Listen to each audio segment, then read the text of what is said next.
We almost ask the question and expect the response even before we have a response. I was wondering if someone's at a 0, when you ask them, how's your battery? And if someone says, I'm at 5, and I'm talking about emotionally, mentally, not their car or their phone, what would you say to them? If you find someone at a really low percentage, and I may ask that person, like, how are you doing? How are you feeling? And most of the time you just want I'm good. We don't want a response, or sometimes we don't have the time to be like, if that person who you're asking the question to says, I'm not doing so hot and I'm not doing so well, then what do you do? So I'm very intentional when I ask some of these questions to individuals so that I'm ready for that response if I'm not doing well, like a 5%. So Love that, yeah. I think sometimes you rush through these conversations. And then when they do tell you they're a 5 or a 10, I think the best things that I have found is you have to be present for them. You have to listen. And I've had at times where family members have come to me and said, hey, I'm at a 5.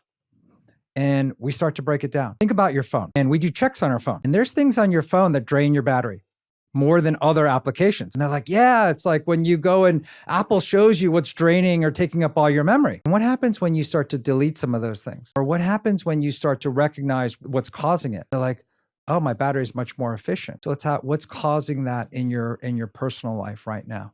We're trying to draw parallels to different things in everyday life. And that's kind of the recharge concept as well, where we're like, let's talk about your mental health. Because sometimes some people don't want to talk about their mental health. When we bring up the battery conversation or how to recharge, it's just a different framing. Because I think you're so right that when we ask the question, how are you doing? We are subconsciously hoping someone just says, I'm good. We almost ask the question and expect the response even before we have a response. You're so right. Like that really resonated with me.